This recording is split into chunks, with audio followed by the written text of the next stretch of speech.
everybody. This is a call to order of the Aspen City Council regular meeting for March 12th, 2024. Could we have a roll call for attendance, please? Councilor Doyle. Here. Councilor Guth. Here. Councilor Howenstein. Here. Councilor Rose. Here. Mayor Tory. Here.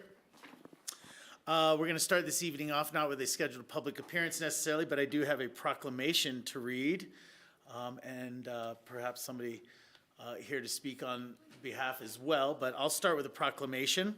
It's a proclamation of the City of Aspen, Colorado, incorporated in 1881. Whereas during American Red Cross Month in March, we acknowledge the compassion of Aspen residents and affirm our dedication to mutual care in crises. Whereas our community's generous spirit echoes the humanitarian legacy of Clara Barton, founder of the American Red Cross, who worked to alleviate suffering. Whereas individuals in our community continue Barton's legacy through the Western Colorado chapter, offering aid to those in need. Whereas their voluntary efforts provide essential assistance during disasters, blood donations for patients, support for military families, and life-saving skills training. And whereas we recognize March as a time to honor those who serve with compassion and invite all to join in strengthening our community. Now, therefore, it be proclaimed that the mayor, the city council, and the citizens of Aspen do hereby recognize March as American Red Cross Month. Thank you, Mayor Tory. I'll take a small pause for that. Thank you, City Council. Thank you for recognizing March as Red Cross Month. This is a tradition that dates back to 1943 when President Roosevelt initiated it, and it has been carried forward every year since by every president. Thanks to 49 volunteers in our valley, the Red Cross has been able to educate over 70 people in compression-only CPR. Having our community be more ready to act, and has also educated over 40 people in mass care sheltering in case we have a large emergency and we need to stand up a shelter. And lastly, we've installed over 100 smoke detectors in homes that didn't have them, making those community members more safe. So I really appreciate you acknowledging the hard work of our amazing volunteers in the Roaring Fork Valley, and we're very proud to be a part of this community. If you don't mind, would you please introduce yourself and let people know how they can find out more information about our local Red Cross? Thanks. My name's Claudia Kirby, and I'm a volunteer in the Valley. And our chapter's in Grand Junction, but if you went to AmericanRedCross.com, you would look for Western Colorado Red Cross, and you would find the contact information for our chapter there. If anybody sees me or knows me, I'm happy to talk to them about it, and I'll leave some cards here for after the meeting as well. Thank you, Mayor. Thanks you. Thanks for all you do. Thanks for joining us. That brings us to citizens' comments and petitions. These is time for to address council on items that are not on our agenda for public hearing. We do ask that you limit your comments to about 3 minutes so that everybody has a fair and equal opportunity to speak this evening. Are there members of the public that wish to speak tonight? Come on up. Good evening, Mike Maple, 1250 Mountain View Drive. I have 3 things I want to comment on. First and foremost is I'd like to thank the city for the support of the World Cup races. It was an unbelievable event with fantastic community participation. I was unable to get an accurate count on the number of volunteers, but the number that I heard was somewhere between 300 and 700 separate members of the community that participated in that event.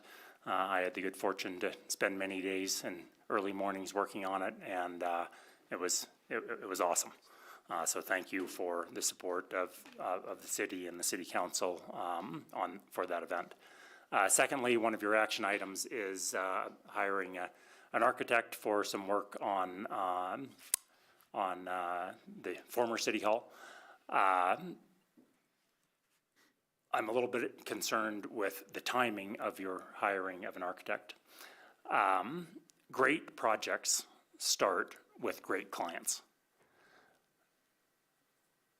The place to start on a project like this is knowing what the program is. So rather than rush into hiring an architect, and Simon Elliott is a good friend of mine, my wife is an architect, I think I understand these things well, you need to know what the program is. So I would encourage you to perhaps go a little more slowly and hire the consultants that you need to figure out what it is you're doing before you start drawing what you are doing. Lastly, I'm here to comment on an action item, the application for the first ever issued so-called long-time local demolition allotment. I wholeheartedly support the issuance of this allotment, but as you know from my many appearances before you all, I am very much opposed to the entire process. And looking at a long-time local demolition allotment like this one just highlights for me many of the problems with the program. The definition of a long-time local in the ordinance requires that somebody continuously live in their house for 35 years. But the award of this particular demolition allotment will require some modest interpretation or some somewhat arguably generous interpretation of that definition. Betty died in May. It's now March. She hasn't been living in the house for the last 6 months, nor has any member of her family. You know, there could have been an interpretation that said, yeah, sorry, you had to have been here on, you know, May 23rd, not on you know, whatever it is, March 11th or 12th. Equally, Betty had the good fortune of being able to live in her home throughout her life. You know, she, in part because of the good fortune of having the resources, and in part because of COVID that precluded her ability to move into a home. Otherwise, she wouldn't have been in that house for the last 3 or 4 years, and therefore, she wouldn't have qualified for this allotment. So, while I wholeheartedly support the award of this allotment to Betty, this program is badly flawed, and it needs to be eliminated. And attempting to modify it and complicate it with, you know, shorter terms or different criteria still leaves the property owners subject to interpretation and the will of a city council to manage their, you know, in most cases, most important piece of real estate.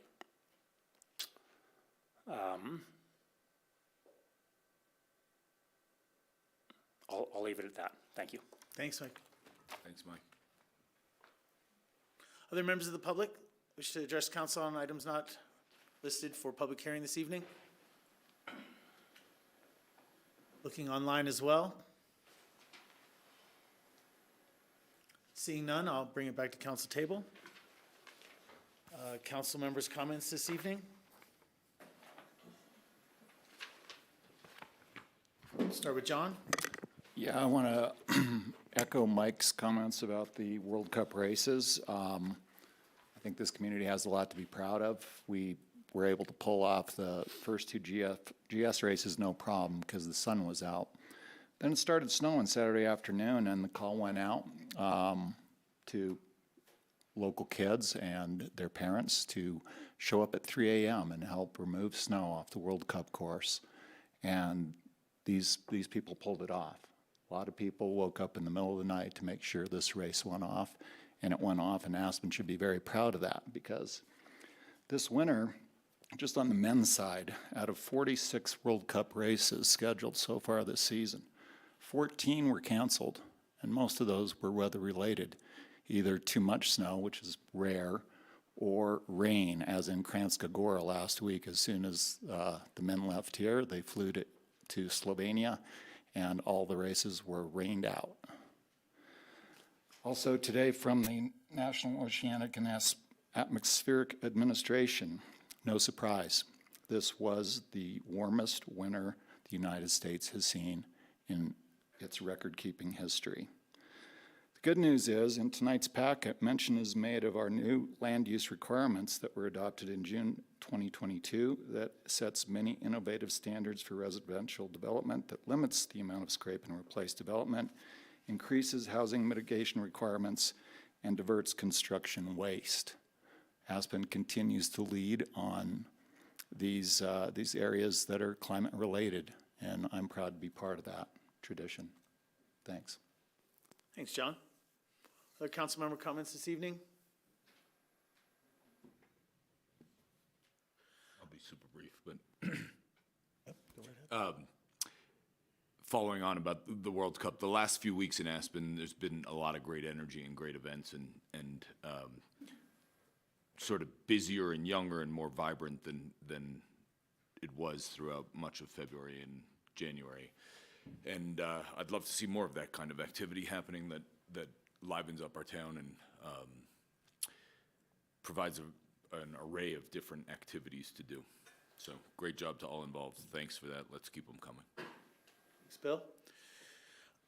My comments this evening are going to focus around some information that I sent to council members earlier today in an email. I am looking for support from two other members of council to bring back in the form of a resolution the possibility for some of the funding for mental health support and services in the Community Mental Health Fund. For public information, the email that I sent to them was recounting some of the meetings that I've attended over the last couple months with certain stakeholders and providers in our community around mental health services. We have available in our community what is called the Community Health Mental Health Fund. This is a mental health fund that it was established at the Aspen Community Foundation, I believe by Lawrence Altman and his family, and now it is administered by Headquarters. And this fund is available for anybody in our community, and this is really truly valley-wide and even beyond, that is anybody that's interested in seeking counseling or any mental health services. There are different stipulations around it. It is a co-pay proposition, but for those that are not covered by insurance or do not have the resources to attain the help that they are needing or wanting, the Community Mental Health Fund is there for you. Over the meetings that I've attended in the last couple months, a couple of items have come forward to be potential for immediate and great impact in our community's mental health and wellness. And from those meetings, what we realized was, one, the Community Mental Health Fund needs support. So in that, I'm seeking council direction on the possibility of contributing $50,000 from our tobacco tax money and receipts to this mental health fund that will be available for any individual in our community that meets those qualifications. On top of that, though, there is an administration fee of 10%, which is a standard administration fee in a lot of nonprofit organizations. That would go to Headquarters. There is a $5,000 request in there for some program updates so that there is greater accessibility and an ease of accessibility for those that are seeking to take advantage of the Community Mental Health Fund. And then there is $5,000 included in that request for advertising and outreach. These hit on a couple of the points that this stakeholder group of, it's been about 15 people that have met on a monthly basis to really talk about what we can do to be proactive in our community. For a grand total of $65,000 to support the Community Mental Health Fund and Headquarters in administering and getting the word out and awareness about that fund. So tonight, we can't take any formal direction on a funding request like this, but with the information that I've sent you in an email, what I'm looking for tonight is support from two others to bring that back to council table at our next regularly scheduled meeting for possible direction and support in the form of a resolution. I support it. Yes? I just want to say, I think everybody up here knows that Colorado's suicide rate is well above the national average, and Pickens County's is well above Colorado's average. I support this wholeheartedly.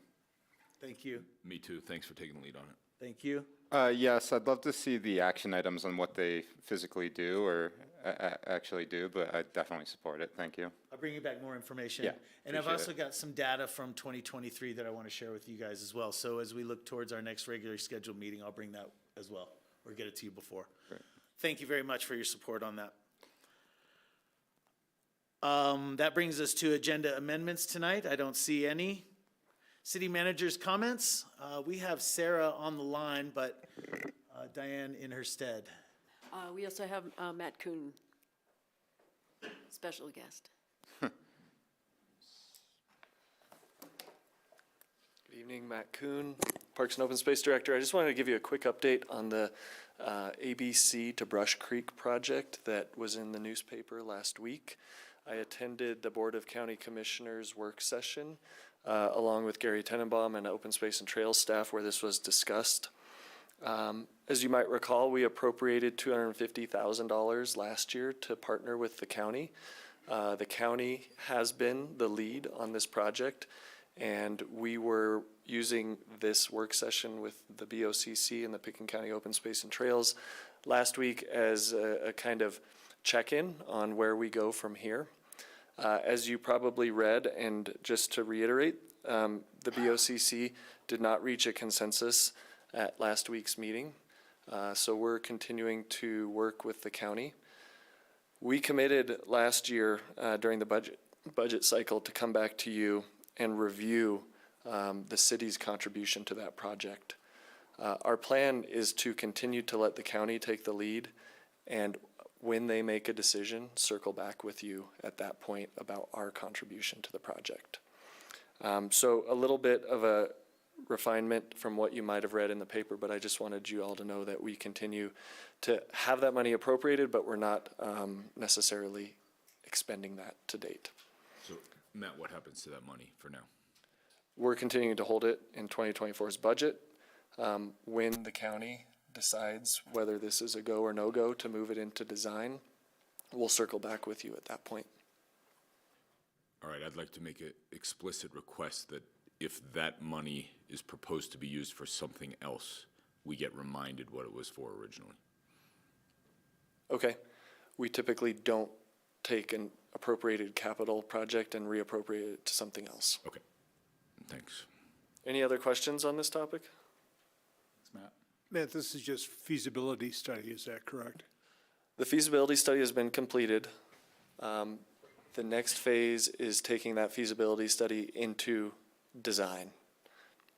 I do want to point out very briefly that the original feasibility study had the ABC bridge about a mile down valley from the ABC. The public engagement process that happened in last summer, 2023, really we heard from the community that they'd like to see that closer to the ABC. So while we do have a feasibility study that's completed with a bridge location different, this new phase would look at alternatives closer to the ABC. I think that's really important for us as stakeholders in the project with its adjacency to potential projects like the lumberyard. Is the feasibility study, is it in a report form? It is. Can you share that with council members? Would be happy to.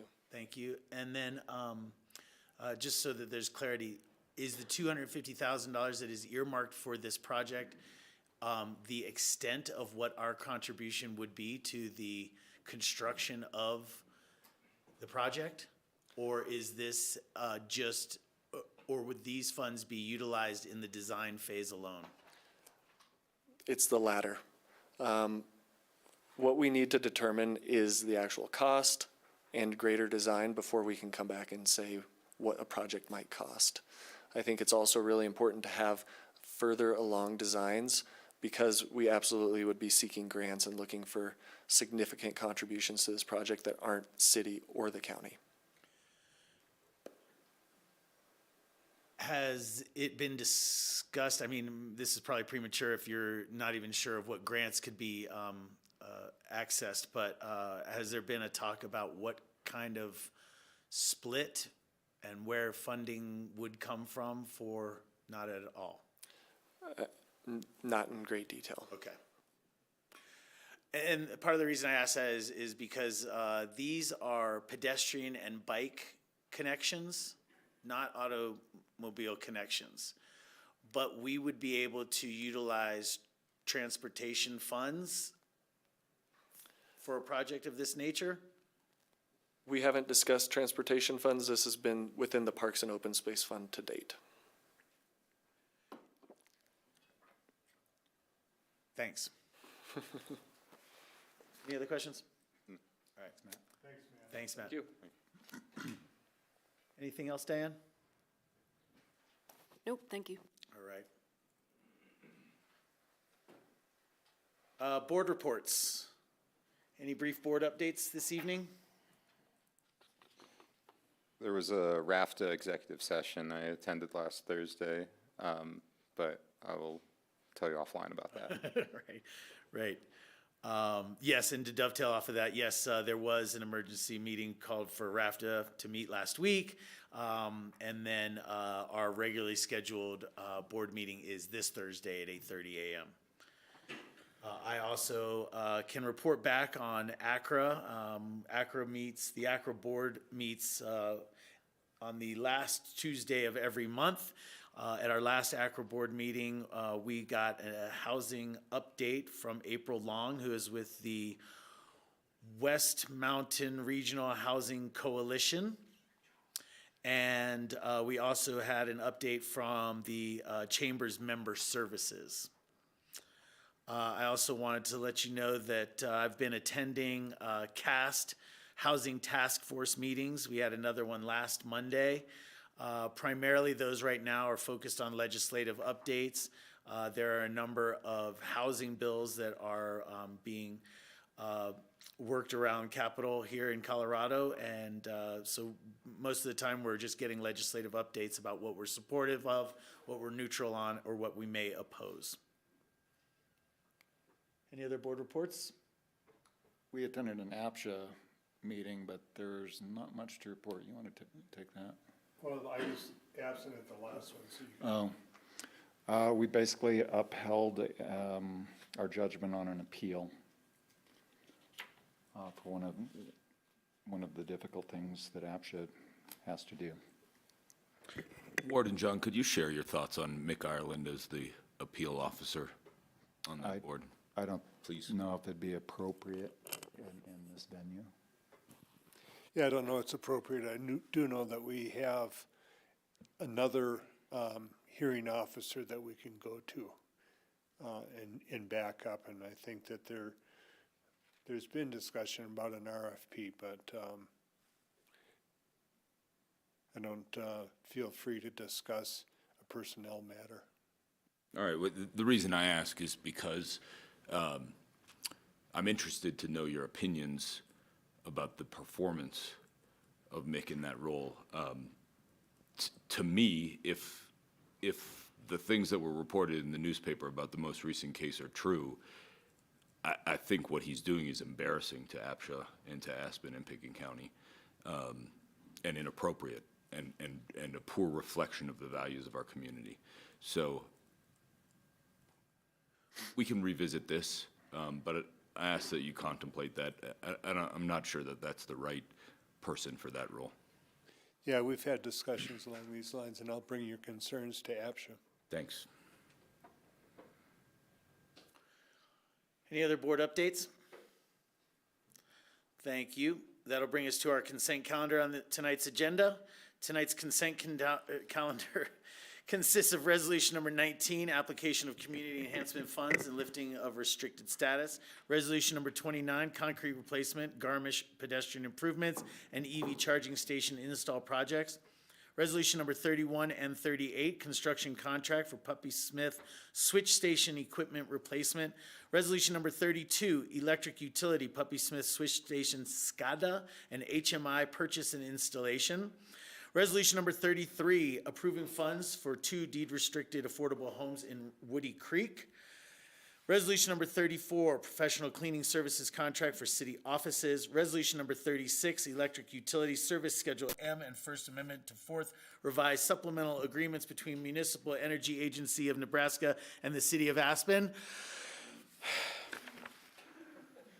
Resolution number 37, IT data center cooling project change order. Resolution number 39, Armory Hall remodel and reuse design team contract. Resolution number 40, Aspen Public House lease amendment.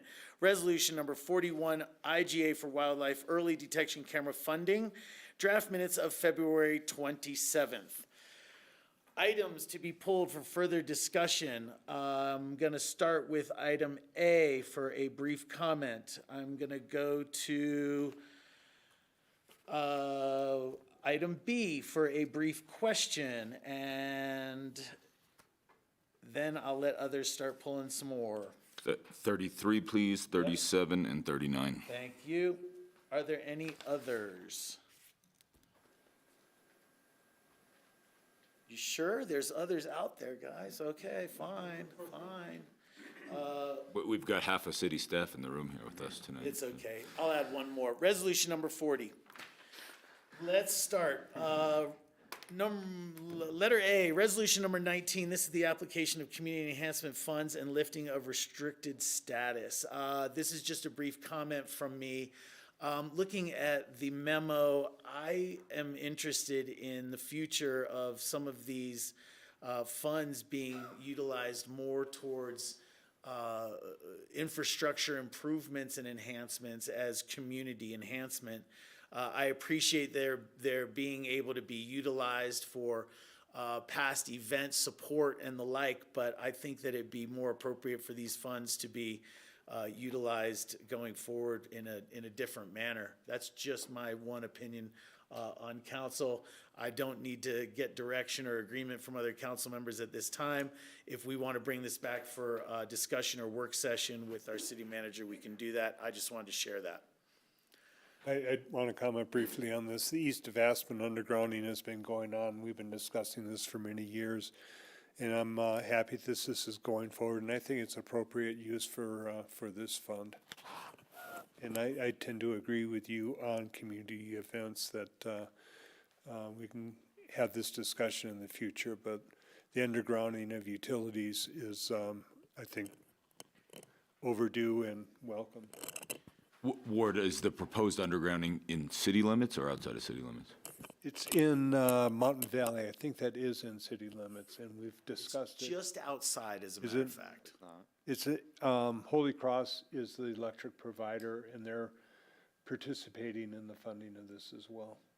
So, by the way, I'm a supporter of undergrounding utility lines for a variety of reasons, but why should the city of Aspen participate in undergrounding of power lines outside of the city limits? Because it's a community enhancement. It does good for all of us, in the long run. You're talking about mitigating some fire danger. You're talking about beautification, et cetera. So I think that there's a couple of different reasons. This particular project was brought to us by the Mountain Valley Homeowners Association. It was, like many things, it's a project that has gone up in cost and scope since its inception, but it truly is on the edge of our city limits.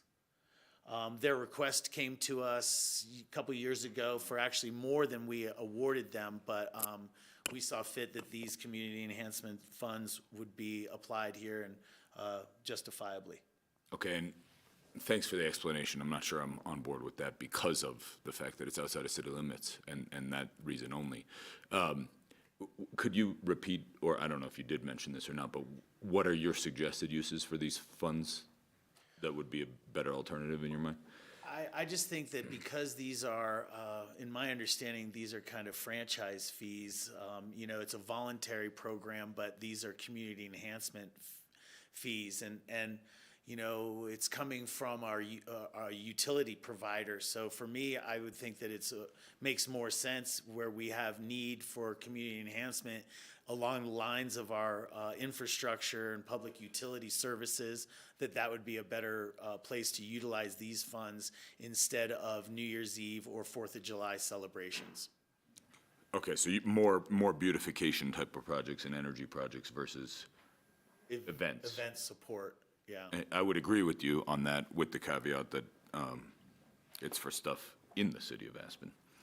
And that's fine. Like I said, and I don't have the map to recall for you, but these properties, this power line in particular is, I believe, just out. If the line itself for the power line is outside, the properties that it abuts are in the city or abutting to the city. So its proximity is right next door to. Yeah, it's adjacent to, and I think a big concern is wildfire mitigation with the, I mean, so many of the wildfires are started by old power lines, and these are above-ground power lines from 40 years or more ago.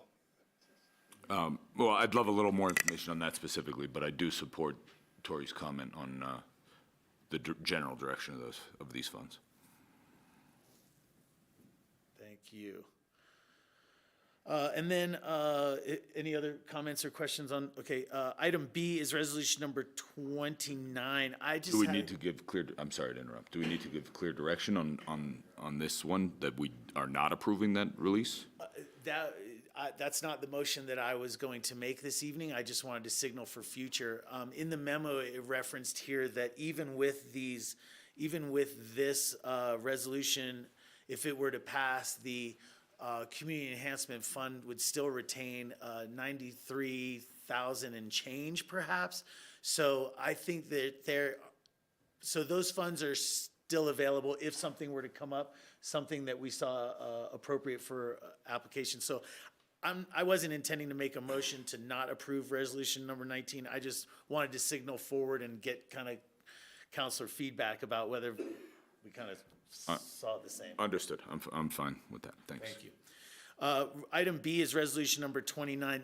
Thank you for coming up. The reason that I pulled this one is I did not see where the EV stations were. I went through my memo and I saw all the curb work and all the concrete work, but I couldn't tell what the EV install on this was. That was question one. And then the other thing I wanted to know was, does this fall into that overall plan that engineering has about concrete curb and gutter replacement? Was this scheduled in that, and is it in line? Or are we seeing this now because something has come about that makes us want to tackle this project first? Thank you, Mayor and Council.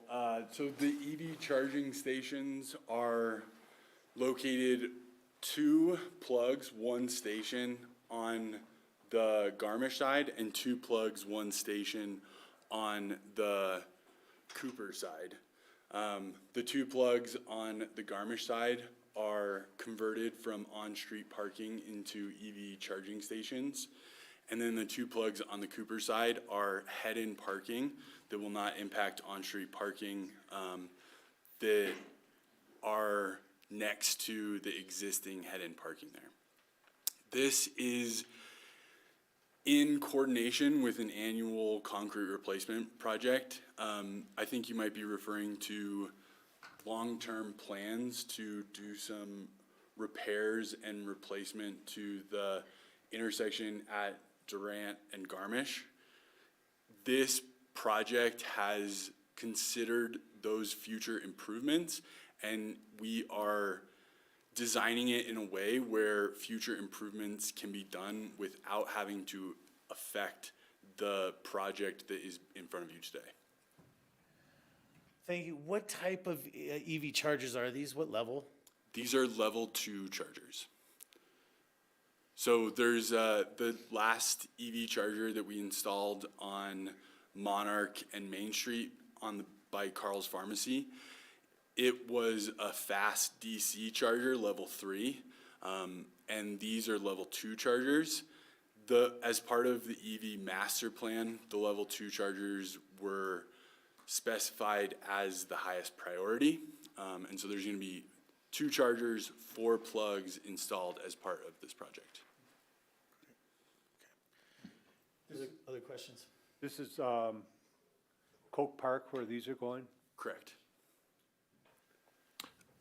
I don't know if you're able to answer this, but we do charge to charge your car, right? Correct.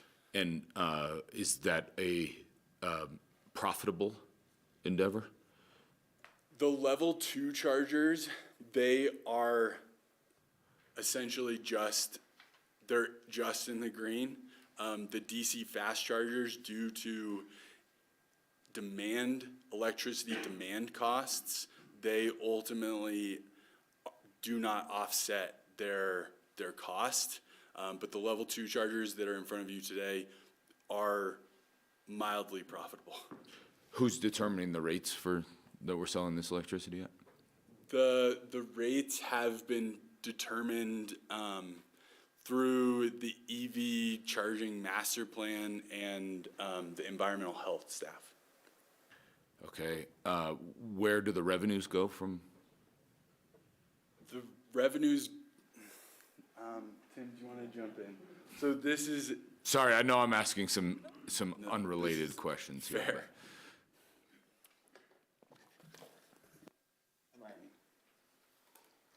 Okay, Tim Cloughs, Sustainability Program Administrator, Environmental Health and Sustainability.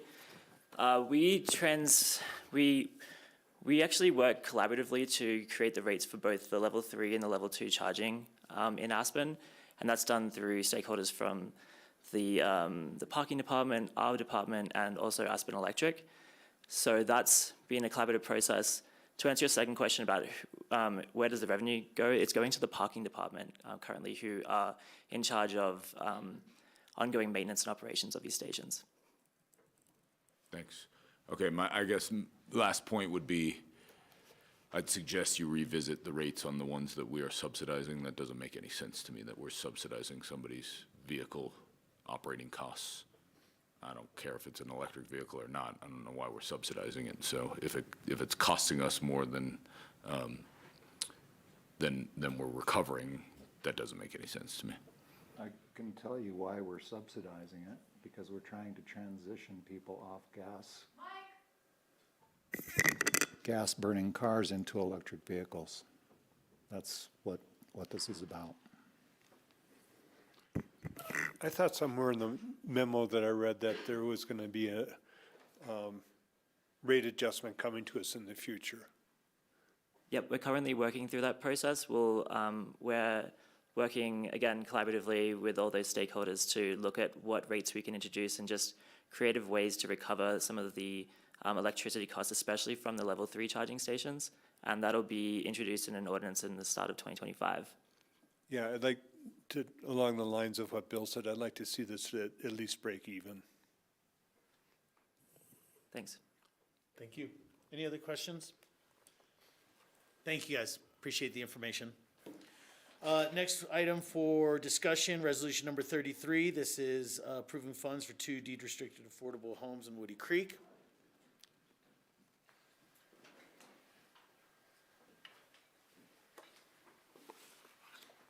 Thanks, Matthew. I'm pretty certain you mentioned this in the memo, but I wanted to make sure that it was discussed publicly. Is it accurate that anticipates that all expended funds will be returned to this 632 fund after selling the home to these homes to the eventual homeowners? Yes. Yes. Is there any risk of that not happening? I mean, there's always a risk, Bill, but no, we're very certain. In fact, we're anticipating a little bit of extra money, but yeah, we're very comfortable with it. Thank you. Clayton Homes has extensive experience working in Woody Creek. Great. Could you describe what the 632 fund is, please? It is the APSHA Housing Development Fund, which is separate from the City of Aspen budget. It's funds controlled by the APSHA board through various gifts throughout the years. But we do go through, per the IGA, City of Aspen procurement regulations and procedures, which is why we're here with you now. Okay. Did you say various gifts? Yeah. There was a will bequeathment many years ago when half went to the diocese, the Catholic diocese, and half went to the City of Aspen affordable housing program, which was then, that money was then folded into APSHA. And is there any other funding sources for this 632 fund ongoing? No. So there's just money in there from this original gift, and it's its own fund. Understood. Thank you very much. And then lastly, how's the decision going to be made? I anticipate the need for this type of involvement is only growing. All right. And how are we going to make the decision whether it's appropriate to do this type, these type of involvements, to get involved in these ways inside the city limits or outside of the city limits? I think there'll be a robust policy discussion over the coming years. This is an opportunity we saw using APSHA funds to do this, and in many ways it's a trial to see how well it works. It's focusing very much on the city of Aspen and the county and the APSHA board's determination to maintain the sustainability of the program for generations to come. We had 2 decrepit buildings. We have the funds and the means to put in brand-new units there and get them all the money back and get them back in the community in pristine condition. So how that proceeds in the future, that'll be a discussion for all of us to have. Thanks. One last question. What would the alternative to this approach be? The alternative would be to sell substandard units into the community through the lottery process. I don't know if we would get bidders. And anybody who did buy that would be buying a decrepit home. I've been inside both these units, and I won't describe them right now, but we can do that later if you want to. But they're not fit for human habitation. Understood. What if we remove them, demolish them, and sold the land? Is that an alternative? That is not an alternative we explored, because we are focused on maintaining the sustainability of the program, getting brand new, good quality units back into the system. I guess the reason I ask, and I don't have an issue with this currently based on your answers, but I would like to discuss further at a later time, like, would it be more cost efficient for the end user to do their own home versus having We APSHA have do the home for them? we have done that on occasions in the past, yes. So let's discuss that in the future, but thanks for all your answers. Okay. I appreciate it. Any other questions? Thank you. Thanks. Next item, number 37. This is the IT data center cooling project change order.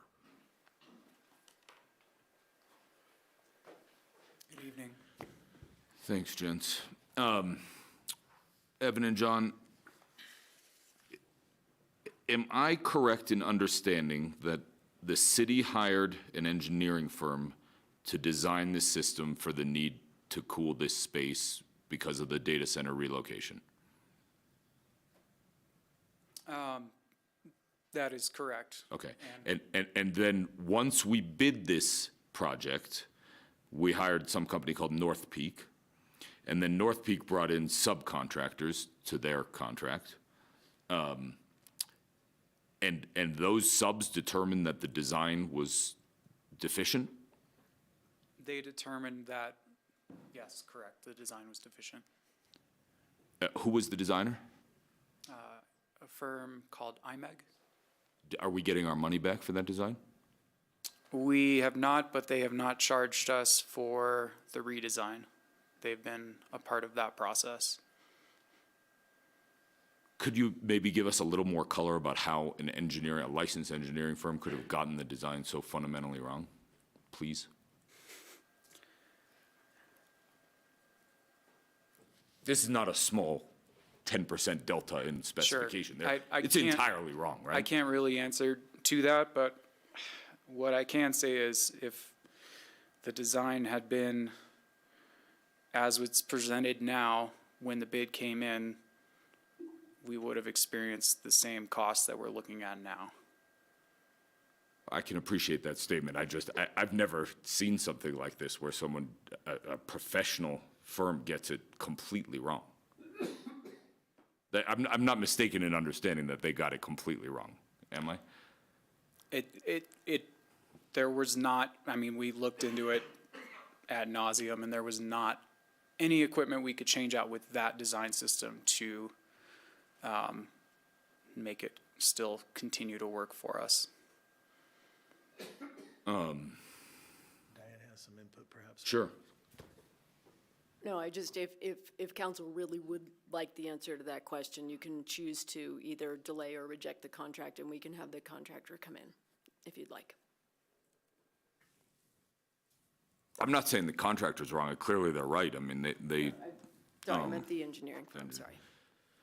I just struggle with this. This is a much more expensive proposal than what we approved previously, completely different proposal. I'm wondering if we're looking at this holistically. Like, does it still make sense to move this data center to this location, given these escalating costs? Have you guys asked yourselves that? Well, I think that council wants to do a complete remodel, redesign of the armory. And that is, the current data center, that's our production data center, is in the design footprint. So it has to move unless for some reason we're gonna try to keep it, and that, I'm not sure how to address that one. But it would be, I think, difficult for us to have it as a community center where IT has to go in there all the time. That would be pretty difficult. Yeah, I appreciate the need for it to move. I guess I'm asking yourself is now that these costs are doubling or more, and we're not done yet, are you asking yourselves the questions like, does this need to be in Aspen? From a technical standpoint, I have no idea. I don't know. So are you guys discussing that? Is this something that could all be clouded, remoted? Are we doing something that's like, makes the most sense for the city of Aspen now? It's a very expensive project. It's a very expensive project. There are some governments on the Front Range that have decided to move their internal servers out to the cloud. That is even more expensive to do. It's super expensive to do that. Moving servers to a cloud data center is not a commodity cost. It isn't like email. Got it. Well, I certainly defer to your expertise on that. Listen, I just want to make sure, I'm glad that we're having this conversation now and not after the system's installed and we realize that it doesn't work at all. So I'm appreciative that someone caught it. Now, I'm really disappointed in this engineering firm, and I would suggest that the city of Aspen never hires them again. They're clearly not competent.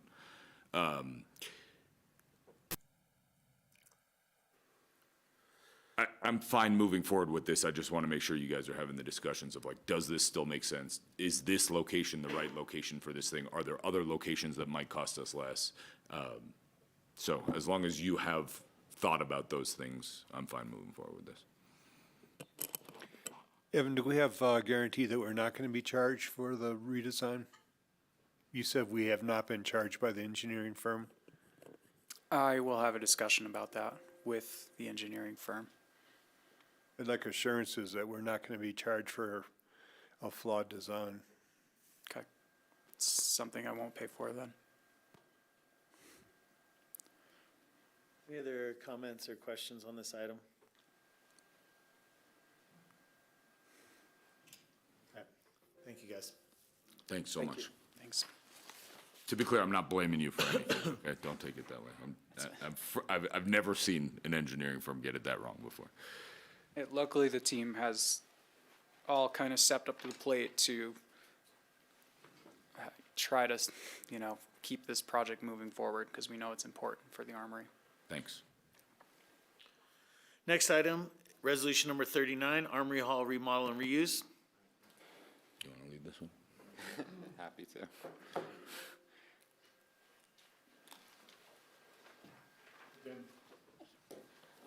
Hello.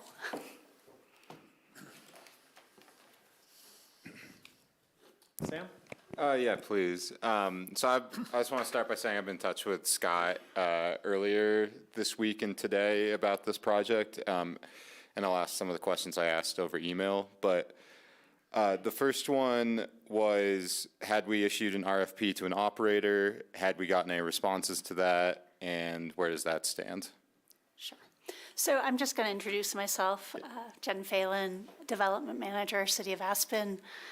This is for the contract for CCY, for design services and other services associated with the remodel and reuse of the Armory. Just so you know, we do have tonight in the audience Simon Elliott from CCY. He's present. We also have remotely Todd Kennedy in case we have any questions for them tonight. And your first question was, have we issued an RFP for an operator for the Armory?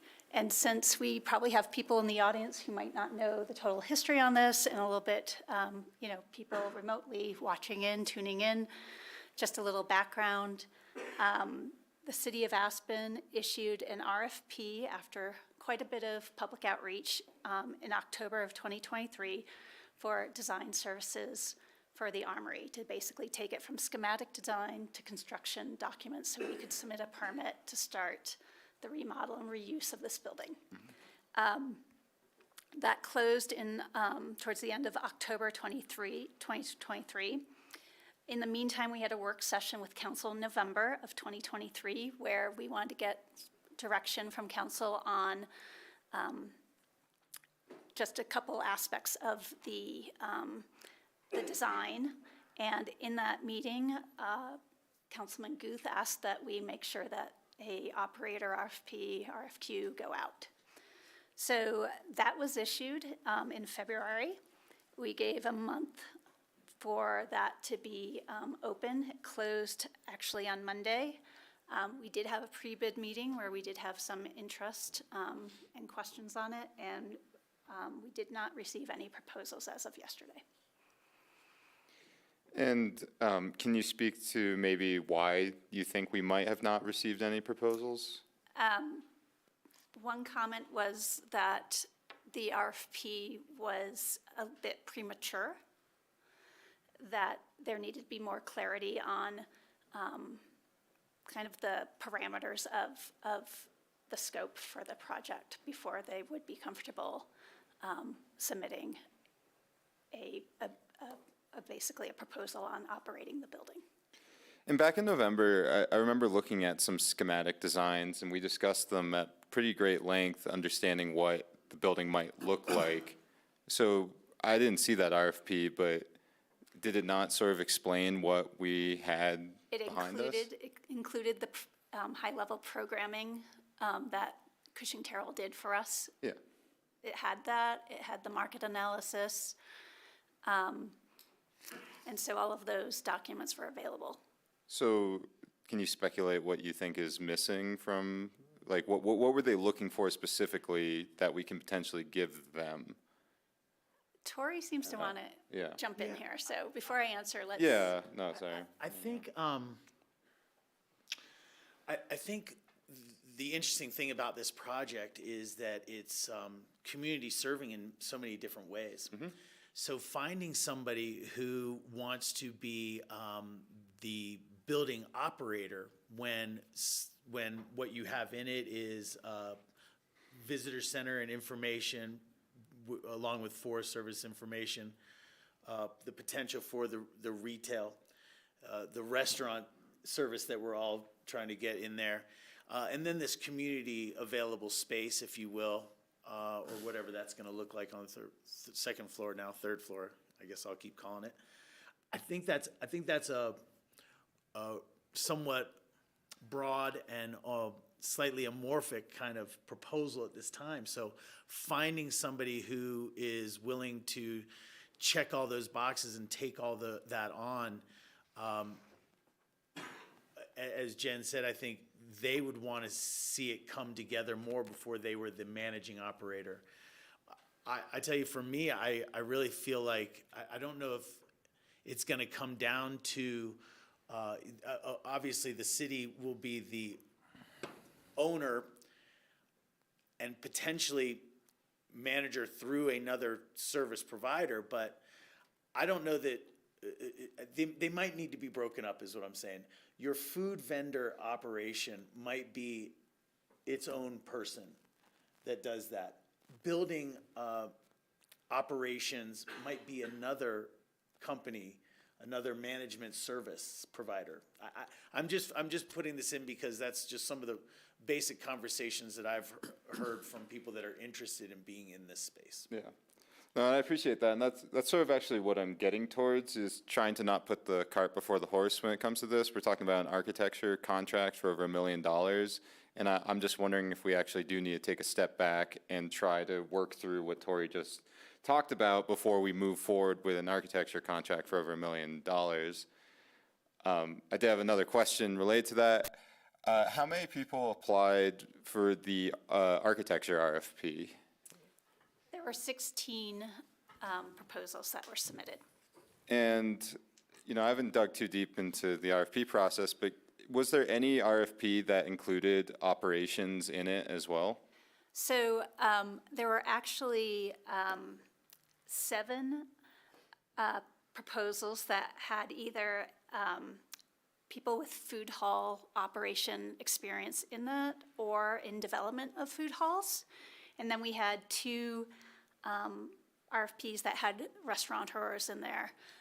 Part of the scope of this, besides just design services, because we've been talking about taking this to a white box, not a finished product, is to get that type of experience, the operator experience, in a operation study, which was required as part of the RFP, so that we as staff can give council good information of what might best work in there in more detail than what you've seen before in a high-level program. And the current winner of the RFP, as it stands, what was their experience? What's their experience with operations and what you just spoke about? The there's 3 sub-consultants. Probably the one that you're most interested in is Immersed Merriweather. They have 2 food halls, parlor, and then they also develop destination experiences. So, tourist destination experiences. So we have someone who actually operates food halls here, not here, but on the team to provide that insight and detail that we need for the operation study. So would you say their application was the most all-encompassing? Is that, it won because? So overall, there were quite a few good proposals. Most of them were all basically Colorado or even Valley-based. And CCY rose to the top based on their proposal, the interviews we had with them. We interviewed we interviewed 4 firms, the ones that we felt were the top rated, and also based on the criteria that we had for judging these proposals. And was there, if they have it, was their vision like close or similar to the schematic design we looked at from Cushing Terrell back in November as far as how the building would look? That wasn't necessarily the detail that we asked for in the proposal. There were some that did actually really start designing some of the building. What CCY talked about is how would they deliver the services that we're requesting. They do a very heavy front-loaded work sessions and charrettes with stakeholders at the beginning to really make sure they have the right, they really understand the project and start on the right foot with the project at the very beginning, which I thought personally was a really great aspect to the proposal. And I guess the last thing is, if approved tonight, what is the outlook going forward as far as making sure this project is a success, finding that operator, being all-encompassing, maybe separating it out for who needs to operate what within the building, but making it successful? So I think we have some competing interests. We have the interest of getting this online, which council has some goals for. We also want to make sure we get this right. And one of the things in a lot of the public outreach that we received was, yes, we want this, but we also want it to get it right. This is a big community project. Mm-hmm. We have got to get it right. We have planned for some meetings just to get us started to make sure our scopes are correct, that with the operator to make sure we are doing that right. And as we move forward, if we feel like we need to slow down, we will reach out and let you know, because we do want to get this project right. And I guess the assurance I'm looking for is, if approved tonight, that schematic design that I liked back in November, and I think there was general consensus around, that is the direction we're moving towards. It's not going to approve this project and then they're going to take it and run with it in a whole other space. No, the RFP explained that the primary desire of council was food or a food hall with other accessory uses. And I think what we are tasked with as we move forward is to make sure that what we propose makes financial sense, makes, sense for a successful project, and has the right programming in it. And you just sort of answered this, but specifically, if we approve it tonight, when's the next time we can expect to talk about the armory? And So we'll have to refine the timeline. In the memo, it said that we should have schematic done in August. We also have included in this is another public outreach event, because we feel like the public needs to be involved in this project. And we have work sessions that would be scheduled with council to check in and make sure we are right on track with a couple different design concepts that, again, you would give feedback on and give direction on how to move forward with one of them. And I guess last question for right now, unless I come up with something else. When is the armory supposed to be finished, as far as, if everything goes well, when can we expect a food hall and all the things that we were looking for? So council's goal is to start construction in 2026. That means, again, that we have to have what's the right word I'm looking for? We have design processes in place that we need to follow through with, but we also have entitlements and building permit review, and all of those have to work pretty smoothly with the timeline. So if we think we might not be able to make some of those timelines, we're going to communicate that with you. As far as construction, I would say 18 months to a year, to 2 years probably, just depending on the scope. And one of the big variables is the restoration of the historic exterior of the building. But yeah, I would guess 18 to 24 months. And I apologize, I came up with one more. I just wanted to ask about the RFP process in general. The RFP gets issued. Who ultimately decides on this RFP, other than like us, before us? And yeah, how does it work in general, the RFP process? So the RFP gets written and published on BidNet, which is available to anyone who registers with BidNet to access. We also, when we set it up on BidNet, we work on different categories that they have for different types of proposals. So we do that. For this one, we did a advertisement in the Denver Post on the Front Range. We also sent emails out to certain firms that had food hall experience as a just a cursory notice. We also had a pre-bid meeting, so anyone interested could come and ask questions during that process. Questions on the project or proposal can be submitted up to a certain time. We respond to all those, so everyone looking at it can see what the questions were and the answers. Once the bid closes, we had a committee of 5 staff people. I mentioned in the memo, it was asset, engineering, parks, and community development that we had staff members on. And all right, last one. Yeah. If rejected, not that I intend to reject this proposal, what happens next? I've never rejected a proposal, but I would like to know how the RFP process works if something was denied by us. Maybe Jim can add to this if I'm getting this wrong, because I haven't had one that's rejected. But we would rebid, which then would just build more time into the process. You'd have to rebid. You can't just go to whoever you like second from the list of 16? It depends. On what, sorry? Well, it depends on the basis of the rejection of the contract that was chosen, and whether council felt that it needed to go out for a rebid, which has been done before.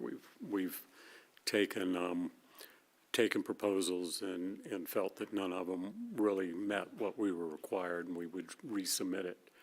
But it depends on like the basis in which you were not choosing this particular contractor versus who else has submitted bids. So it's sometimes you have to rebid, sometimes you can just say go to the second place person. yeah, and that does create problems, but. I'm sure it does. and risk, but it can be done. Okay. Thank you for answering all those Yeah, questions. I no really problem. appreciate This it. is a big project. It is. Yeah, thank you. I think CCY, their proposal is really in-depth and their experience is superior. I have some questions along the lines of what Sam is getting at, is that what part in this, it looks like in part, from 30,000 feet, form follows function. And function for me is programming.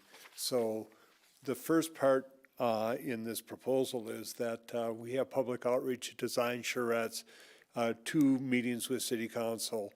And is it during part 1 that we're going to decide exactly what we're going to program in the Armory? And then once we have a program, then we can more fully and definitely have the form of what's going to go where.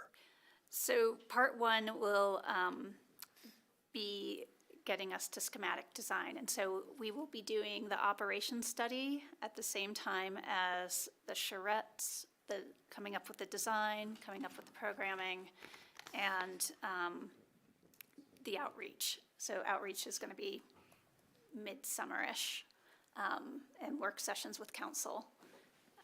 But we'll be working continuously on what do we want this building to be. The operations study should inform us of what makes the most sense for this building. And the architect team's going to be helping with where does it make sense for all these different programs to be in the building. And there's been extensive outreach and community input, and I think general consensus of what kind of programming goes in there. And, you know, I guess my overriding question is, at what point do we have, after we have design, is that where we look for an operator? Well, it's not now because we didn't get any bids. And so what I will be looking at and asking for their expertise is with one of the sub-consultants of when is it the right time.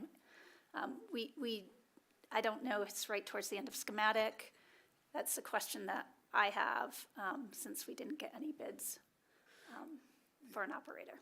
Yeah, I think somewhere in the memo here in this packet that CCY was saying that by the time we reach this point that the city should have a general or should have, that's part 3, I think. Well, and we are also looking at getting a construction manager / general contractor on board towards the end of schematic so that we have someone kind of in the beginning to really help us with cost estimating and make sure we don't go down a design path that later on proves inordinately expensive. Yeah, so as I envision this, the operator is going to have a master lease and all the subs are going to be through the master lease. And so I'm envisioning that the operator is going to be holding the master lease, and at some point during this probably part 3 or as we go forward towards construction drawings, it seems to me as though we should have collaboration between an operator and general contractor to get to full construction drawings. Yeah, we're going to need input because we don't want to go backwards on any, as we want to minimize going backwards as much as possible on any design decisions. And what is the timing on getting an operator and a general contractor? So I believe the general contractor, construction manager to help with cost estimating would be towards the end of schematic, so July, August. So part 1. Part 1. And I don't want to say when on the operator until I have a chance to talk to our sub-consultant to have them tell me what their expertise would tell us for that. In the 20-week timeline shows it starting in January of 2024. We were really trying to, we extended the closing of the RFP because it fell on the Thanksgiving time. And so it just took us a little more time to close the RFP and go through the review since we had 16 16 proposals. So we were hoping we'd be a bit further ahead than we are.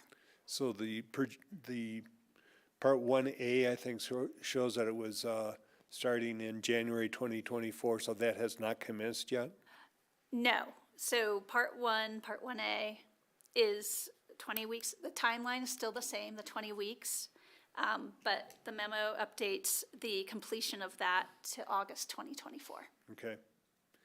Yeah, I just want to make sure we keep an eye on when the operator comes in line and when we start coordinating with, once we have the function designed, so that the form and the operator and the master leaseholder are all part of this design process and in collaborating with the construction drawings. Yeah, that they're involved when they need to be. Great, thank you. Go ahead, I'll let John go ahead. I just wanted to thank you for a detailed memo. There was a lot of information in that, and I'm glad you chose CCY. They have been in our community for a long time and are well represented here by many local buildings. Bill? Thanks. Firstly, Jen and Scott and your teams, I know you put a lot of hard work into this RFP and a lot of work reviewing it. I appreciate it. I know you want this project to advance, and you know, I know you want to get it right. I understand that. Also, CCY, you know, and other firms all put an extraordinary amount of effort into responding to this RFP, and I appreciate that. I know they want to do a good job for all of us. But this whole process is just so ass backward to me. I mean, we need to have an operator on board. Multiple operators reached out to me. I did not look at any of their proposals or discuss any details with any of them. I think it was 4 or 5 different individuals that I spoke to that were interested in participating in this. So how didn't we get any responses from any of those 4 or 5 people? I don't know. I've never led one of these RFP processes, but something went wrong here. It just doesn't smell right or feel right to me. I just don't understand how we can proceed pretending to be the client on this when none of us are the clients. None of us are going to be operating this space. I'm not qualified to do that, and I don't think the city should be that. I think we need to find that partner immediately, and we need to put them in the driver's seat alongside us. It's just the wrong approach to doing this. We're going to spend a lot of money on design. We're going to find out later that we missed some critical elements of design, program scope, et cetera. We got one shot to get this right, and this is not the right approach to do that, in my opinion. Bill, if I may, just so you're aware, it is shocking, and I come from the private sector. I have much more private sector than public sector experience. It is shocking the number of folks who express interest, show up to a bidders conference, and then do not bid. And I would encourage you, as long as the city attorney says it's legal, for you to talk to folks who said they were interested and find out why they didn't bid, right? It's real, and it's always surprising to me the number who say, oh, I'm going to bid, and then don't. Thanks. Yeah, I can appreciate that, and Diane, I think that's sort of part of the issue here is that, like, because of these processes that we as a government have to undertake, because we're trying to act as the developer in this role and do everything by our procurement code, et cetera, and what we have to do, we're inefficient. And you know, I think a lot of people, I mean, we can bring Simon up here and he can talk about the amount of hours that had to go into putting together that RFP response just for this. You know, it's not something that maybe most of these operators are accustomed to doing or have the expertise to do. My gut just tells me we need to find someone who's going to live and die by this building and make sure that it's a success. And I'm not sure that we've taken that one all the way to the end zone. I just, Bill, one other additional piece of information. So back in 2017, I had the opportunity to go visit a lot of food halls. I worked for a government, and we were looking at doing food halls. And what we found were most of the food halls we saw, and we went to New York and saw a lot of them, that they are not private sector enterprises because they are generally not incredibly profitable ventures. So there is a reasonable argument to say a lot of these folks do have experience, and right, BidNet is where everybody goes to find out about bids. So if council would like us to, step back and go and talk to some more programmers, theoretically we can do that, but I think the loudest voice is the one that didn't bid. Thanks. I appreciate that notion. Yes, I personally would like us to take a step back. I'm not saying that CCY isn't qualified. In fact, quite the opposite. I think they're highly qualified and put together a wonderful team. I think that any operator would be lucky to work with them amongst some of the other firms that I'm sure responded to this RFP. I haven't seen any of their proposals, of course. But I don't want to be the one in the driver's seat on this project. I would like to at least know that we have an operator who's signed up to operate this thing long-term, reviewing that architecture proposal amongst other things and helping to make decisions as we move forward. And we're not there yet, and therefore I cannot support moving forward with the architecture contract at this time. And I would say when I did the pre-bid meeting again with two operators who were definite operators, I was told that we still had a lot of wood to chop before they would be ready to provide a proposal. I'd need some specifics on that. We don't know how many stalls there will be yet. We don't know exactly what the program will be yet. We don't know when the building will be online yet. Items like that create a lot of unknowns. So if this if this bid gets approved tonight, like what can we do to alleviate some of these concerns in the near term? So I think the first thing we do is work with a sub-consultant who is an operator themselves and get the answer of when is the best time, where do we need the operator on board. I am happy to bring that information back to you. We could do an info memo, I could come back at a work session, but these are questions I have too, like when is the right time? It doesn't appear like it was right now with the RFP that went out.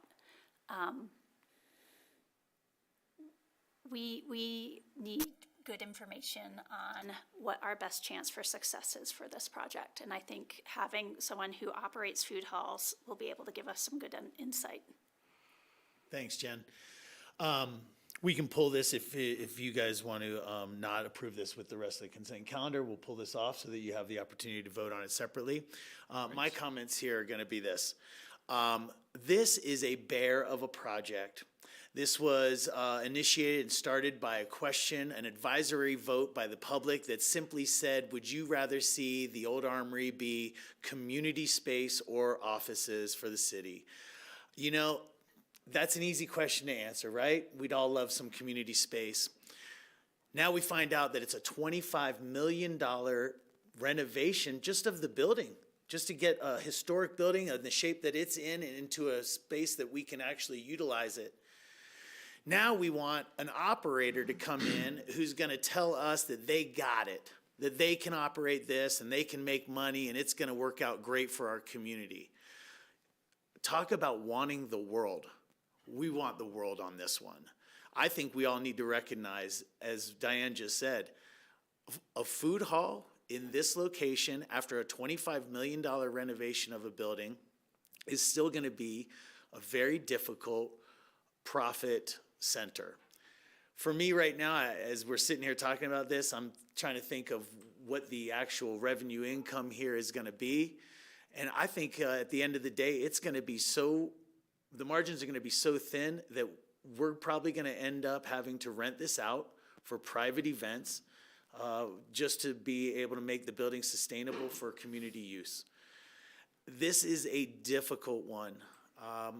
I respect where some of the comments are going about wanting that operator input now and stuff, but I don't think we can get it. I agree with the opening statement that it's a little premature for those kind of professionals to be involved in a project like this. you definitely are going to hear interest about it, but you're not going to have anybody who's going to sign up or sign a contract at this time. I'm so supportive of getting this work going. The timeline is already years out. I don't really want to delay this. I want to get the building work that needs to be done going so that then we can get that operator input as we look towards the finishes about what's going to work best. But again, I got to tell you, I really don't expect somebody to be looking at this as an incredibly profitable venture. And dare I say that, it's possible that in the future there is an ongoing subsidy from the city of Aspen. This is not ideal. This building is not in great shape. It's a historic asset. And what we're going to try to put in there is heavy usage. This is a very complicated development proposal. I do respect your opinion and where you come from on this. And in a perfect world, I would love it to go the direction that you're signaling, but I just don't hear it, and I don't see it right now. I will pull that for a separate motion so that you have the opportunity to vote on it separately. Any other questions on resolution number 39? This is the Armory Hall remodel and reuse design team contract. I'm sorry, not on these items, yep. I do want to use this as an opportunity, though, because this is the RFP process, and we hear some questions around the RFP process, and I'm going to look at Diane while I'm making these comments. In a situation like this, I think that oftentimes council is interested in what separated the winner of an RFP versus the second and even third place. And oftentimes we have, when it comes to very technical contracts for services, more around maybe infrastructure, we'll see the bids. You guys will provide us kind of the bids to say like, hey, we want you to be informed. This wasn't the highest or this wasn't the lowest and that kind of thing. In our RFP process and the way that it comes back to council, maybe there's an opportunity for improvement to share a little bit more of the why this is coming back to council. Again, that is not something I need at this table, but it dovetails with the conversation we were having earlier this evening. And it sounds to me like, we still want some improvements to how council interfaces with our RFP process. I see nodding heads. Yeah, absolutely. So maybe there's some room for improvement here, and we can have a work session with our management and talk about that further. All right, if there's no other questions on resolution number 39, I'm going to move forward. Thank you guys for your information there. I asked to pull resolution number 40. This is the Aspen Public House lease amendment. I would like to, before we see this for resolution and vote, over the last week, I've had time to think about this a little bit and do a little bit more research. And what I would like to do is, from the proposal that we started talking about to have brought forth to us in our packet, we were looking to amend the lease by resolution to allow the closure of weekday lunch service from April, May. What is the new one? Or that's how it's written in the existing resolution. So from now to June 1st, May 31st, if you will. And then again in October and November, signaling at this time that they have the ability to be closed for weekday lunches. I would like to suggest a minor amendment to the resolution as it sits now. I am still comfortable with allowing summer lunch service to commence June 1st, although I will say I would think that as an operator you might want to give your staff and team some lead up time of a week or two before you did that, but I can still support that June 1st. But at this time, I'm not ready to support the weekday lunch closures in October and November, and would rather revisit that at the end of the summer. Part of the reason I say that is because, one, October is still a very busy month, and truly for people that enjoy facilities just like the Aspen Public House. But again, the idea here around this is that we're looking for locally serving, and again, as I said in our last meeting, I mean, it is kind of counter to locally serving to close during those off seasons when it's not peak season. So I would like to make a minor amendment to the resolution that's in front of us to continue to support starting that lunch service for this summer on June 1st, if you will. And then, but not include the part about October and November, and allow the current operator the ability to evaluate that and what he thinks his success can be for that. I want to be clear here. I'm not talking about making somebody stay open. There are already in the lease agreements, and this is not something we're looking to change, the opportunity for a full 4 weeks of closure, 28 days of closure. So I have the desire for flexibility to give somebody and their staff, some sort of not onerous and forced upon hours of operation, but I think that we can wait on the October and November and give the operator the summer of success. And then, who knows, maybe he'll say, hey, you know what, I'm actually going to stay open until October 15th, but then I would like to have the opportunity to discontinue that daytime service during the weekdays. That's my request of what we're about to approve tonight. It makes no changes to the current status of it, but it gives us the summer for the operator to conceive of what he sees his business moving into the fall and the winter months. I would need to make that as a motion. I will second that motion. You can keep this matter on the consent agenda with the motion and second to amend it as described. Appears to be a motion and second. Instead of doing that, I'm going to pull Resolution 40 out of the consent calendar, and we'll handle it separately. You can do that also. I will make that motion at that time. Any questions or conversation around that? Yeah. For me, I'd like to honor the discussion we had a couple weeks ago around that work session. Spring and fall are different seasons, and I think it'd be nice to give him both off seasons to evaluate rather than just one at this point.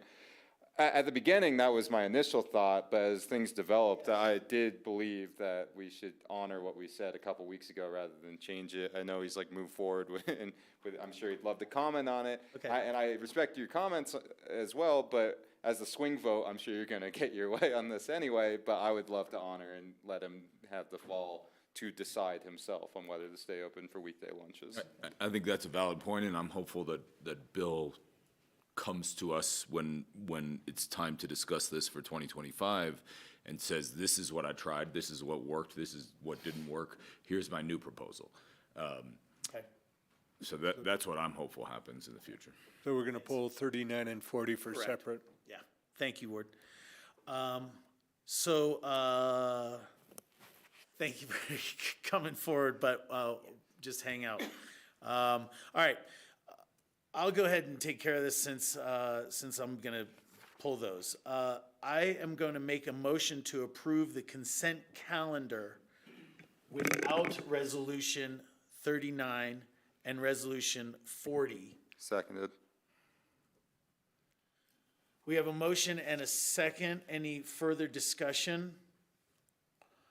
Could we have a roll call vote for the consent calendar excluding Resolutions 39 and Resolution 40? Counselor Doyle? Yes. Counselor Guth? Yes. Counselor Howenstein? Yes. Counselor Rose? Yes. Mayor Tory? Yes. Then I will make a motion for approval of resolution number 39. This is the Armory Hall remodel and reuse design team contract. Seconded. I have a motion and a second. Any further discussion on resolution 39?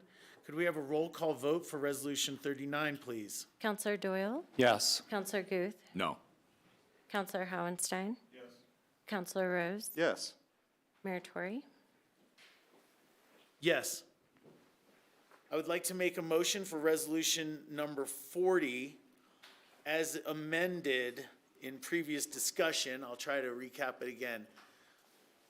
Allowing to continue no weekday lunch service until June 1st. May 31st. May 31st.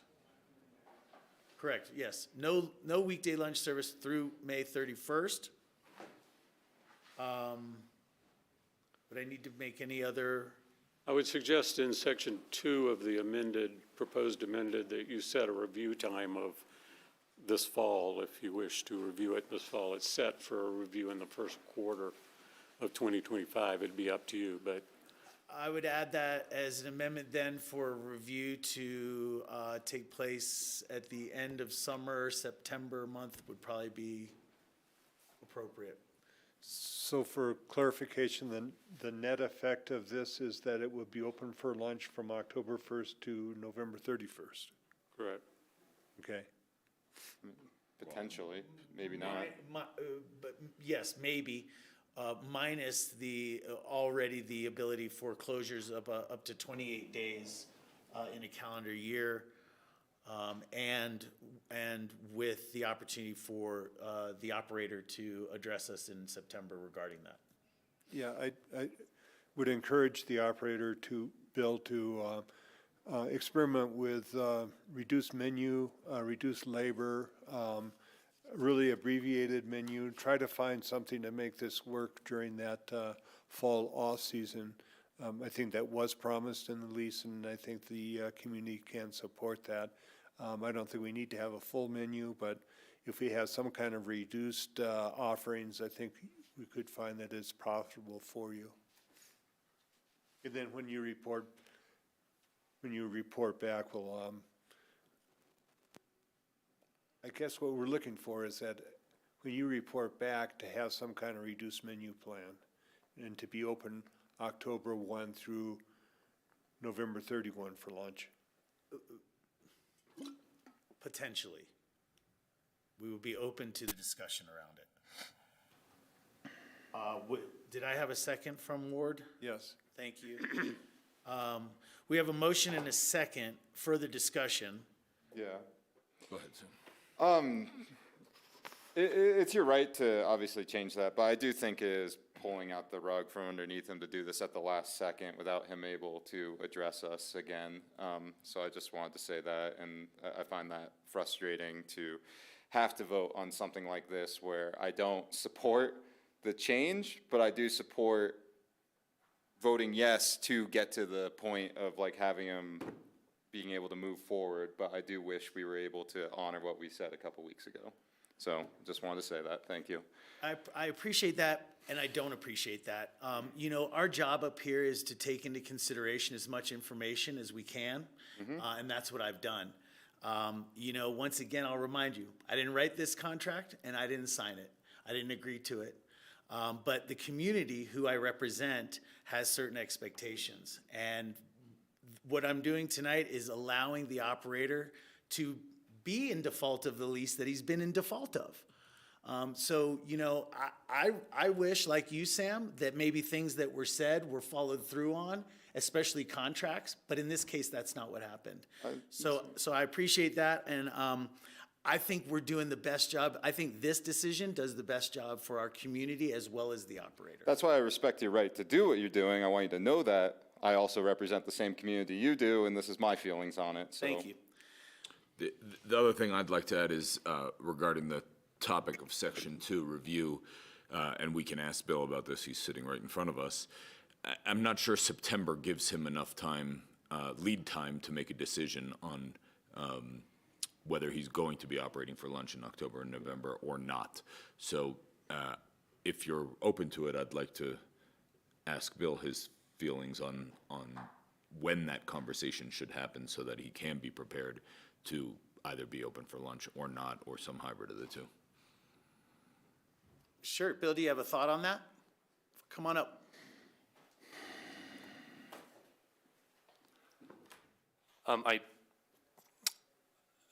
At this point, I'm okay with just trying to get through the spring and revisiting this in the fall. As far as a specific date as when to revisit, I think I would like to, essentially I'll be coming back to council with similar information that I've already come to council with.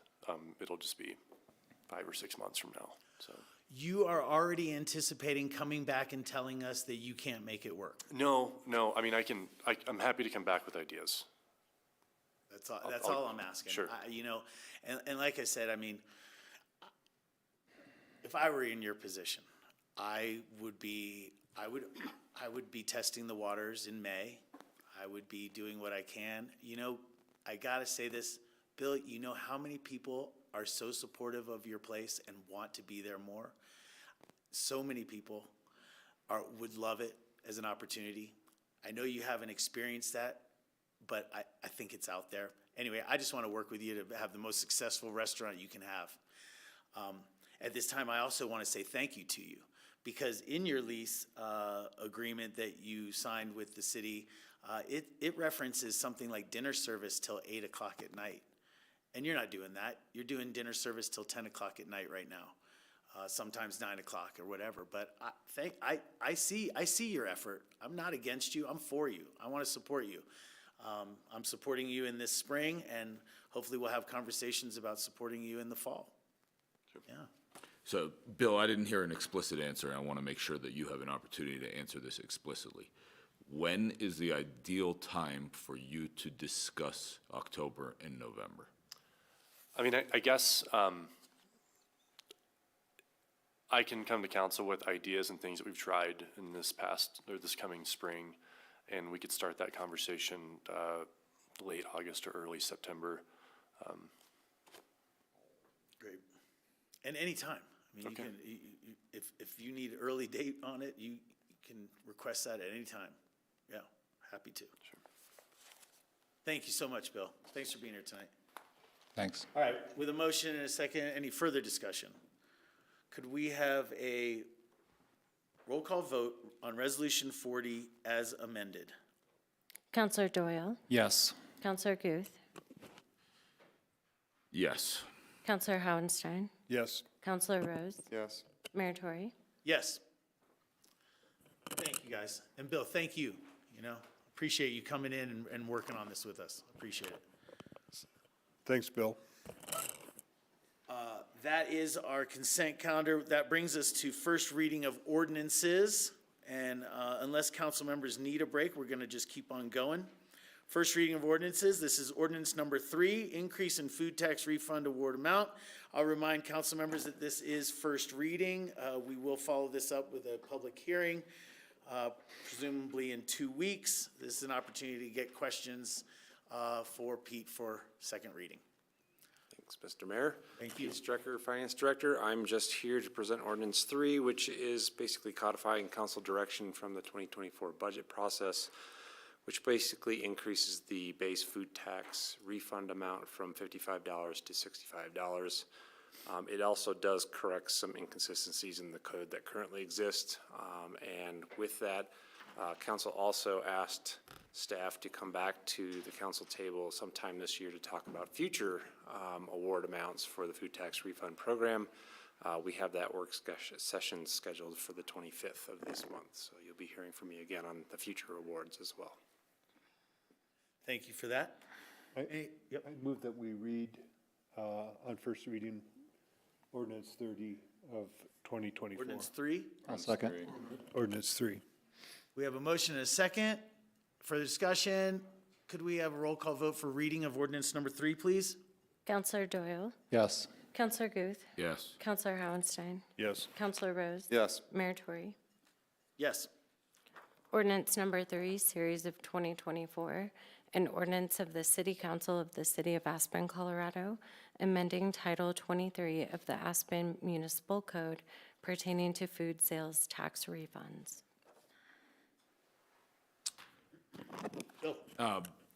Thanks, Pete. I'm supportive of this. Could you give a very brief synopsis of what the original intent behind these refunds was? Yeah, and that'll be covered actually in that 25th meeting as well. I did provide a little bit of history in the memo I've drafted. It was around 1970-ish, might have been a little too early in that, when the city went for its first sales tax. And other communities around the state were actually already exempting some of the grocery bill basically from taxation in those jurisdictions. So as part of the process to adopt that tax, the city also agreed to create this refund mechanism for locals. The amount at that time was $7. So it had been periodically increased over time, but at kind of random time, not random, but different time frames, not consistently year over year. And it graduated up to the $55 back in 2018. Thanks, that's helpful. And in the original, I know it was a long time ago, in the original passing of this, is there any formula or methodology for how they came up with the $7 amount? I do not have any detail around how did the original $7 come to be. Okay.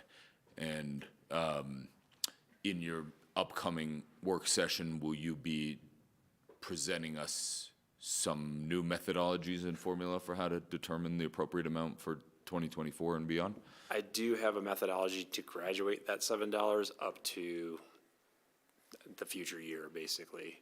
But I am kind of relying on that $7 as being some level of a basis back then. Okay, and are you also going to explore something like what is the average local spend on groceries and apply that by the tax rate and so use that as one of the options for setting the new?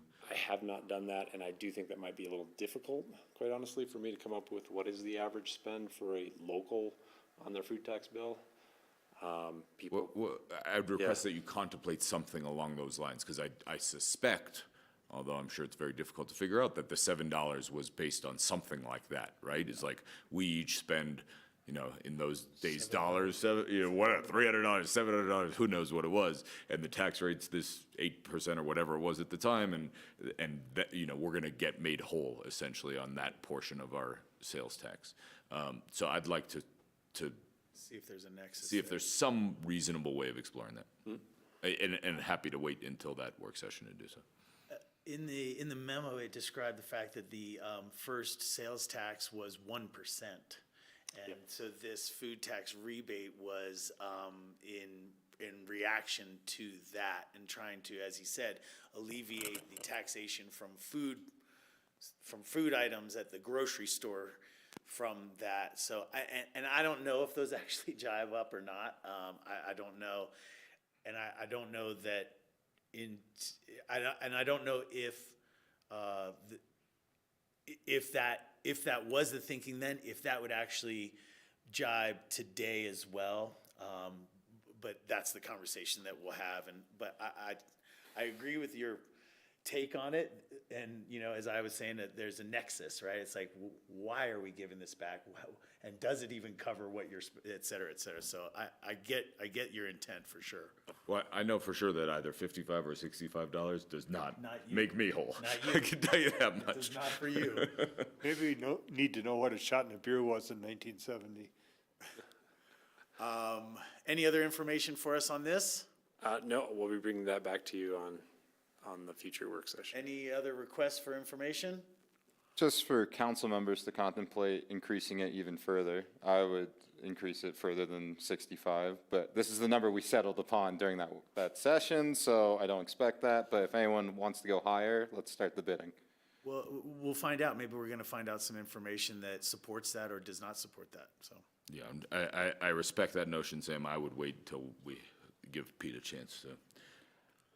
I just know. Information to us. Sorry. I just know it's money well spent, to give money back to people in the city to use how they please. So I'd be very happy to do that. Agree with that. I'll make a motion to approve ordinance 3, series of 2024. Seconded. We have a motion and a second on ordinance number 3 for first reading. Could we have a roll call vote? Counselor Doyle? Yes. Counselor Guth? Yes. Counselor Howenstein? Yes. Counselor Rose? Yes. Mayor Tory? Yes. Thanks, Pete. Thanks. And that brings us down to our action item this evening. This is resolution number 27, series 2024, 875 Bonita Drive, consideration of demolition allotment request. I don't think we need too much of an in-depth presentation after such a thorough and wonderful memo that was provided to us. Excellent. And the fact that we've talked about this for 3.5 years now. Good evening, Mayor Tory and City Council, Haley Hart, Community Development. I've got Sarah Oates to my right. Hi, Sarah. Sarah is going to do a quick spiel. I don't think she has a presentation. I've got 3 slides. I expect to be under 1 minute total, so we'll make it quick. Thanks to both of you. So my name is Sarah Oates. I represent the applicant, which is the estate of Elizabeth Ann Marult. Steve Marult, who is the personal representative of the estate, is in the back of the room as well. We are requesting a local property owner demolition allotment. I believe there are 4 available currently, 2 that were unused in 2023 and 2 that are available in 2024. There are 3 criteria that must be met for a local property owner allotment. The first being that the owner or immediate family members have owned and occupied the property for at least 35 years. The documentation that we've provided, it was a deed from Celia Marult, who is Max Marult's mother, and Max and Betty, who was the most recent deceased, were married. So I provided the deed.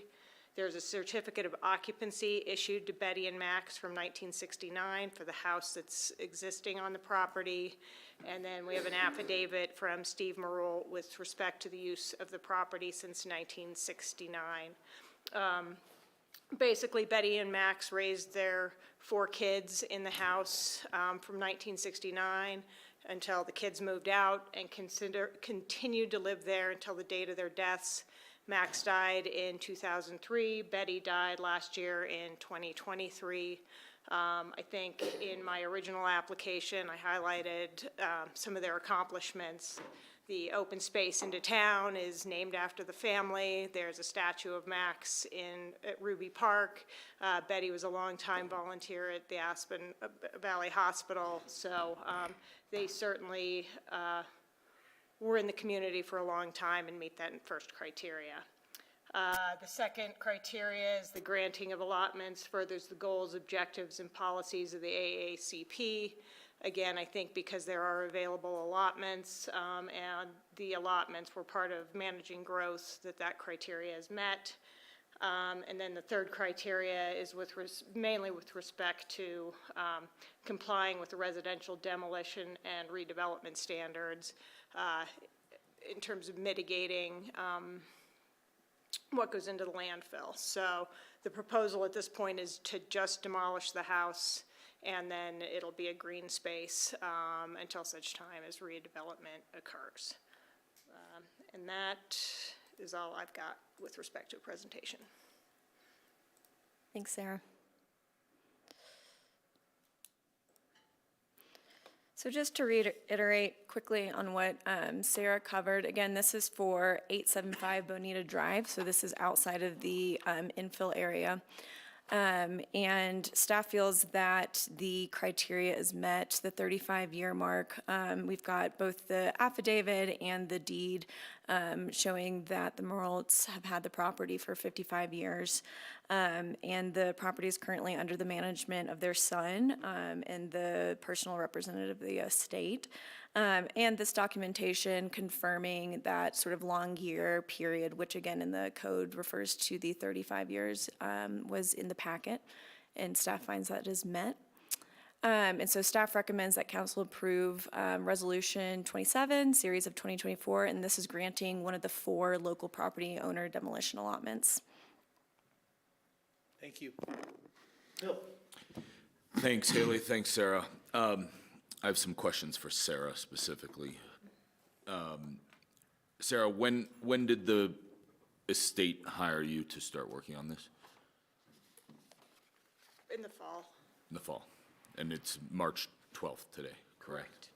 And your application was made as of the date of this letter, January 17th, 2024? Actually, the initial application was submitted mid-December.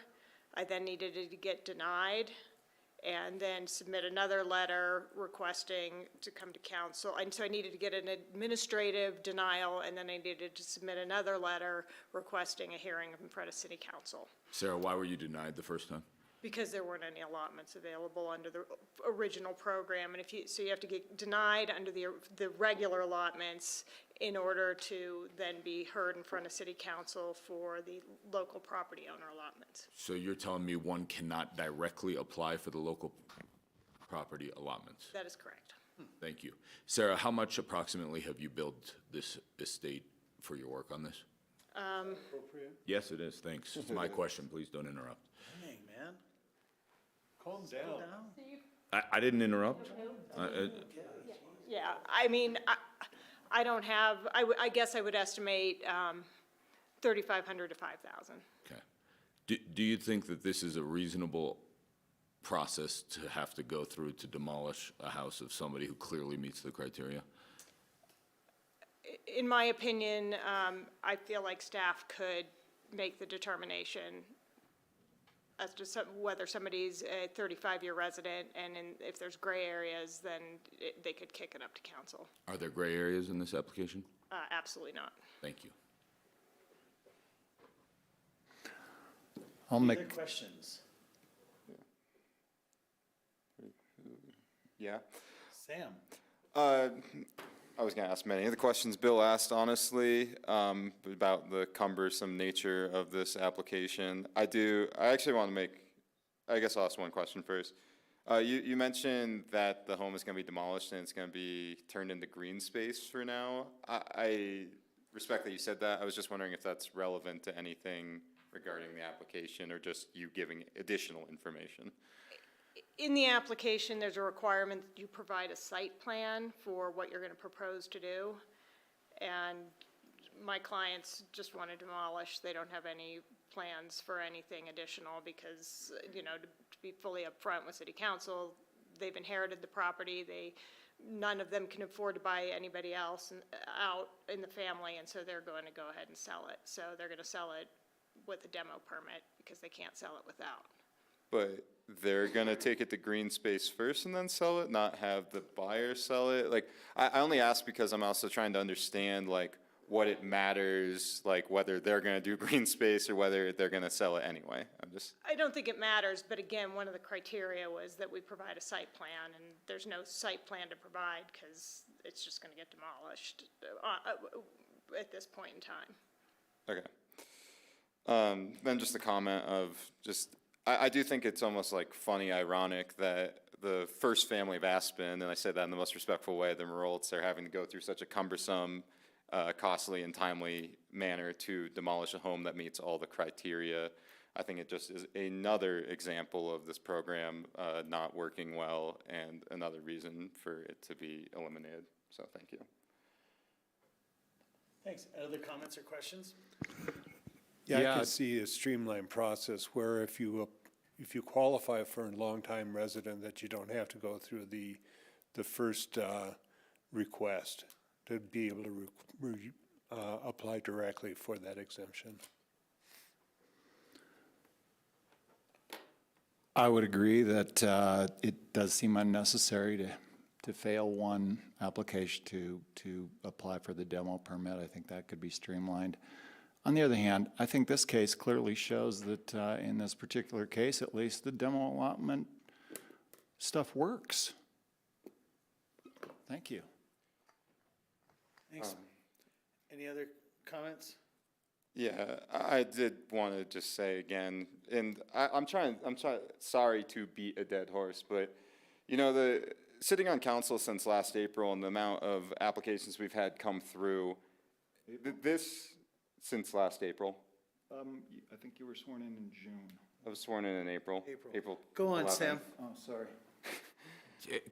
Please stop interrupting. Anyway, I just have to beat a dead horse in saying that, like, Chrissy Pope, the Merolts, like all these other applications having to go through this process of spending all this time and all this money to do something that meets the process, really pains me when we have like an anti-local code that we're not willing to eliminate.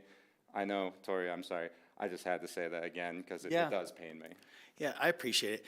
That's why we're going over review over this whole process. We're looking to make improvements to it, and you know, I just don't. I'll save my comments for after this. They're not relevant to this issue. I'll save them until we're done. Is there any more questions or yes, Bill? I was going to, Sam plucked the words out of my mouth, but this is a perfect example of how so many of the processes that have been enacted in this community and the administration of those processes and rules are terribly anti-local. This is the perfect example of it. We're penalizing the very people that have built this community, that have been here for a long time, that have given so much to our community. It's poor regulation that has proven not to work, that's cumbersome, expensive, anxiety-inducing. It's preventing this family from moving on. We have failed so miserably with this demolition alignment program. It's time that we move on from it.